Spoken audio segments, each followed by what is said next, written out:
Good morning everyone, কেমন আছো তোমরা সবাই? আশা করছি সবাই খুব ভালো আছো। আর আমরা তো অনেকটা ভালো আছি। আর সবাইকে জানাই অনেক অনেক স্বাগতম। বড়দের আমার প্রণাম আর ছোটদের অনেকটা ভালোবাসা জানিয়ে আজকে নতুন দিনের নতুন একটা ব্লগ আরম্ভ করলাম। আশা করছি তোমাদের ভালো লাগবে, চেষ্টা করছি ভালো লাগানোর শেষ অবধি। তো এই হচ্ছে ব্যাপার। তো সকাল সকাল উঠেছি, উঠে জাস্ট বাসি কাজকর্মগুলো সেরে মেয়ের খাবারটা বানিয়েছিলাম। তোমরা জানোই যেটা আমার রোজ রোজ সকালবেলার ডিউটি।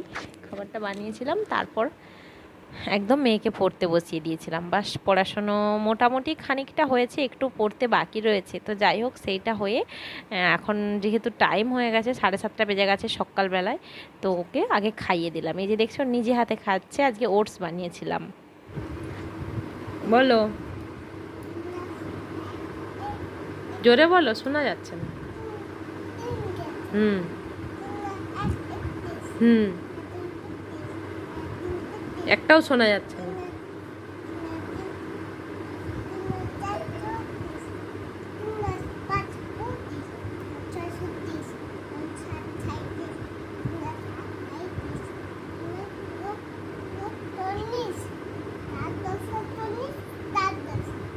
এগুলো কে লিখেছে? আর এই পাশটা বলো তো একবার। বলো, এই পাশটা বলো, আরেকবার বলো। হুম।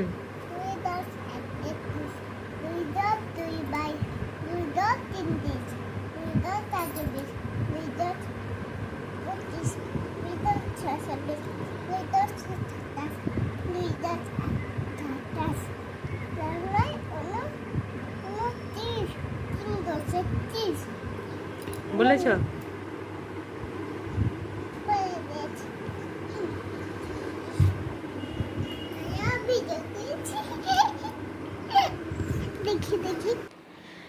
তো চলে আসলাম রান্নাঘরে। ঘড়ির কাঁটায় টাইম অনেকটা হয়ে গেছে, টাইম এখন 10:30 পেরোতে যাচ্ছে। আসলে আজকে বাড়িতে একটু কাজকর্ম হচ্ছে, তার জন্য না মানে ঘড়ির কাঁটাটা কোন দিক দিয়ে ঘুরে যাচ্ছে বুঝতে পারি না।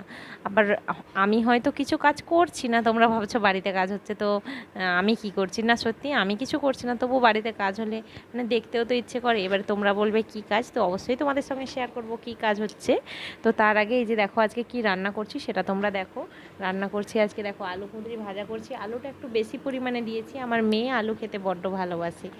ভাজা আর কি, আলু ভাজাটা ওর ভীষণ পছন্দের, তো ওই জন্য আলু কুঁদরি ভাজা করছি। আর এই পাশে দেখো গাছের, এটা আমাদের সজনে ডাঁটা। আমাদের যেই পাশে ফুল গাছ আছে তোমরা দেখবে, সেই পাশে সজনে ডাঁটার গাছও রয়েছে। তো সজনে ডাঁটা হয়েছে, তো ডাঁটা ভাজা করছি।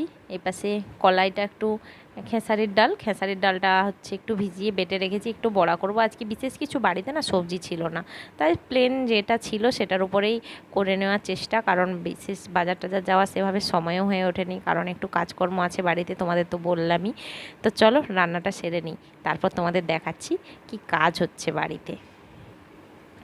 তো ফাইনালি রান্নাবান্না সেরে এই যে দেখছো কাজ দেখাতে আসলাম তোমাদের। এই যে দেখো এখানে আমি তোমাদের সেদিনে স্টিল দেখিয়েছিলাম না, স্টিলগুলো আনা হয়েছে সিঁড়ি ঘেরা হবে বলে। তো এই যে দেখছো মিস্ত্রি দাদারা সব চলে এসছে। তো সবার মানে 3জন এসেছে আর কি।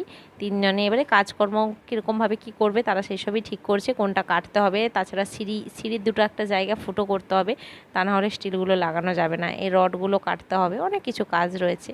তো এই যে দেখছো মিস্ত্রি দাদারা তাদের মতো কাজ আরম্ভ এই সবে একটু আগে আর কি শুরু করেছে, খানিকক্ষণ আগে আর কি, অনেকক্ষণই এসছে। তো সব কিছু সেটিং করতে তার মধ্যে একবার কারেন্ট চলে গেছিলো জানো। কাজ এইসব ইলেকট্রিক মানে এটা তো কারেন্ট দরকার হয়, ঝাল দিতে হয় আর কি স্টিলের জিনিসে, তোমরা অনেকেই জানবে। তো আমি সত্যি কথা বলতে আমি নিজের পার্সোনালি বলছি, আমি নিজে জানতাম না কীরকমভাবে লাগানো হয় কি, সেভাবে আমি জানতাম না। তো আমাদের বাড়িতে দেখেই আমি সেটা জেনেছি। তো এই যে দেখছো কাজ হচ্ছে, তো কারেন্ট ছিল না, কারেন্টের জন্য অনেকটা টাইম লেগে গেছে। তো ওই জন্য দেরি হলো, নাহলে এটা বেশি সময় লাগবে না বলেছিল, কিন্তু অনেকটা টাইম লেগেই গেল। তো তারপর অনেকক্ষণ পরে এলাম, দেখলাম এই এতটি কাজ হয়েছে। এখান থেকে ওটা আবার ওপর থেকে সেই ছাদ পর্যন্ত যে সিঁড়িটা আছে সেটাতেও ওই একই কাজ হয়েছে। তো সেখানে আমি আর উঠতে পারছি না, কারণ ওই ওই উঁচুটাতে অনেক কিছু মেশিন টেশিন তাদের অনেক কিছু জিনিস আর কি রাখা রয়েছে। তো সেখানে আমি আর ভিড় বাড়াচ্ছি না। তারপর ঝাল দিচ্ছে, আমার সঙ্গে আমার মেয়েও রয়েছে, কারণ ও তো শুনছে না, আমি ওপর আসলে ও আসছে। ওই যে ঝাল দিচ্ছে, ওই আগুনটা বড্ড ক্ষতিকর, তাই না? তো আসলাম বেশ খানিকটা পর। এখন মানে প্রায় মানে ভাত খাওয়ার সময় হয়ে গেছে বলতে পারো, 1:30টা পেরিয়ে গেছে।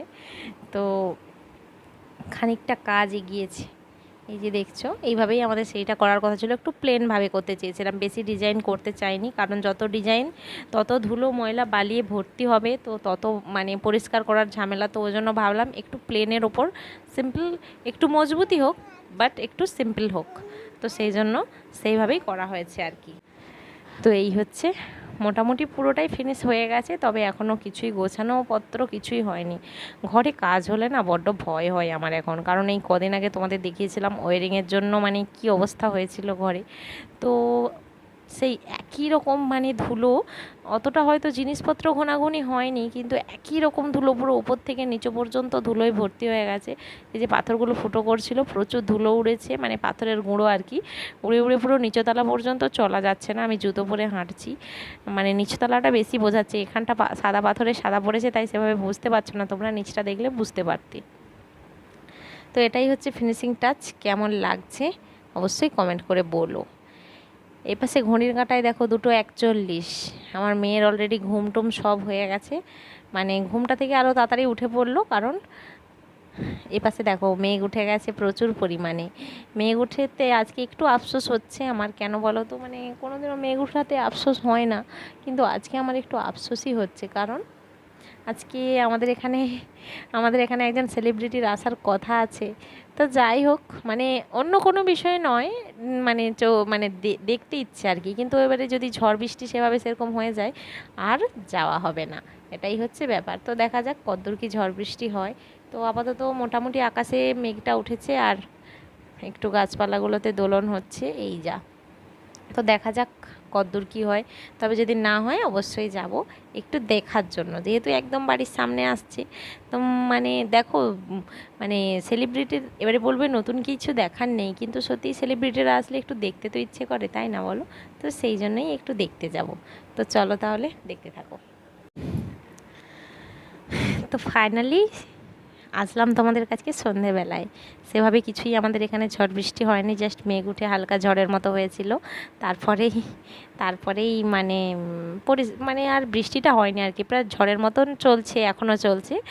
তো সন্ধেবেলায় আমাদের এখানে তোমরা দেখতেই পাচ্ছ কে এসছে, তো তবুও বলি দেব এসছে, যদিও বা এটা এমনি না ভোট প্রচারে, তবু একদম বাড়ির পাশে এসছে আর কি, একদম আমাদের যে সামনে প্রাইমারি স্কুল আছে, তোমাদের সেভাবে আমি দেখাইনি আমাদের বাড়ির কতটা কাছে, জাস্ট 1 মিনিট হাঁটাপথই 1 মিনিট বলতে পারো, 1-1.5 মিনিটের মধ্যে তুমি পৌঁছে যাবে, এতটা সামনে, বুঝতে পারছো?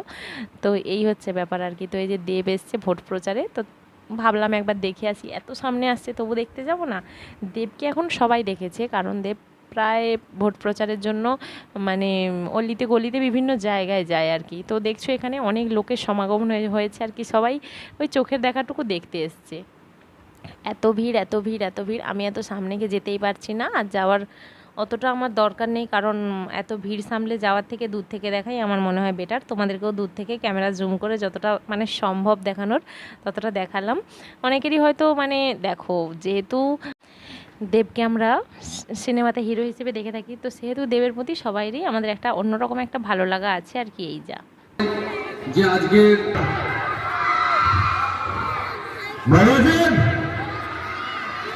আমি আপনাদের ঘরে আপনাদের ভোট চাইতে আসিনি, আপনাদের আশীর্বাদ চাইতে এসেছি। আশীর্বাদ করবেন তো, কারণ এতগুলো মানুষের হাত যার মাথার উপর থাকবে সেই নির্বাচন তো দূরের কথা, জীবনে কোনোদিনও আসবে না যদি আপনারা আমার পাশে থাকেন। পাশে আছেন তো, সঙ্গে আছেন তো, ধন্যবাদ। 25 মে নির্বাচন, হ্যাঁ আমি জানি আর মাত্র 1 সপ্তাহ বাকি। আমরা আজকে গাইতে হিসাব করছিলাম যে গত 70-80 দিন ধরে টানা আমরা প্রচার করছি, কখনো ঘাটা লোকসভা কেন্দ্রে বা কখনো ঘাটা লোকসভা কেন্দ্রের বাইরে, ঝাড়গ্রাম, পুরুলিয়া, ওদিকে নর্থ বেঙ্গল, সাউথ বেঙ্গল, সব জায়গা মোটামুটি। এটুকু বলতে পারি যে যারা ভাবছেন যে রেজাল্টটা কি হবে, কোন দিকে যাবে, আমি তো অল্প স্বল্প একটু রাজনীতি বুঝি আর কি, এটুকু বলতে পারি যে 2019-এ তৃণমূল কংগ্রেস যা রেজাল্ট করেছিল, 2019-এ তৃণমূল কংগ্রেস যা রেজাল্ট করেছিল তার থেকে অনেক গুণ বেশি ভালো রেজাল্ট 2024-এ করতে চলেছে গোটা বাংলা জুড়ে। এবং তার অনেকটাই ক্রেডিট যায় আমাদের দলের কর্মীদেরকে। কারণ পুরো বাংলা জুড়ে যেভাবে একটা অঞ্চল সভাপতি থেকে আরম্ভ করে ব্লক প্রেসিডেন্ট থেকে আরম্ভ করে আমাদের, কারণ গত 10 বছর ধরে আপনারা যে ভালোবাসা আমাকে দিয়েছেন, যে সম্মান আমাকে দিয়েছেন সাংসদ হিসেবে, আমি সারা জীবন মুখের মধ্যে নিয়ে থাকবো আর কি। তো সেটা আলাদা ব্যাপার। কিন্তু আমি দিদি এটাও সত্যি, আমি মিথ্যে কথা বলার নেতা হতে চাই না। আমি ভোটের আগে যেভাবে নেতাগুলো প্রতিশ্রুতি দেয় যে এটা হবে সেটা হবে, তারপরে ভোট নেয় ভুলে যায়, আমি সেরকম নেতা হতে চাই না। আমি এবারে যদি এবার যদি নির্বাচনে দাঁড়াই, আমি জানি ঘাটাল মাস্টার প্ল্যান জীবনে হবে না। কেন্দ্র সরকার যদি ওরা আবার ফেরত। তো এই ছিল আজকের আমাদের প্রোগ্রাম। তো দেবের নিজের মুখের কথাও তোমাদেরকে আমি শোনালাম। তো এই ছিল সত্যি আজকের প্রোগ্রাম। তো এইটুকুই আমি দেখতে চেয়েছিলাম। দেখা বলতে কিছুই না, মানে এত সামনে এসছে তাও দেখতে যাব না, এটাই হচ্ছে ব্যাপার। অন্য আর আদার্স কোনো কারণ ছিল না, কোনো রাজনীতি কিছু ছিল না, জাস্ট একটু চোখের দেখা দেখতে গেছিলাম। এই যে এত সামনে এসছে তাও দেখবো না, এটা একটা মনে হচ্ছিল। মেয়েকে নিয়ে এসেছিলাম, বাট একটু রাত হয়ে গেছে বলে মেয়ে ঠাম্মির সঙ্গে বাড়ি চলে গেছে। আমি একাই ছিলাম, একটুক্ষণ দেখলাম, তারপর আমিও বাড়ি চলে গেছিলাম, কারণ তোমাদের দাদাভাই বাড়ি চলে এসেছিলো অফিস থেকে। তো আর বেশিক্ষণ থাকা হলো না, কিন্তু তার মধ্যে দেবও চলে গেছিলো। সত্যি কথা বলতে বেশিক্ষণ ছিল না, ওই 15-20 মিনিট, এটাই বড় জোর হবে আর কি, আসা যাওয়া নিয়ে 15-20 মিনিট। তো কেমন লাগলো তোমাদের কমেন্ট করে বলো। আজকের মতো এখানে শেষ করলাম। তো আজকের মতন সবাইকে টাটা, সবাই ভালো থেকো, সুস্থ থেকো, আর ভিডিওটি ভালো লাগলে একটি লাইক কমেন্ট করো। টাটা।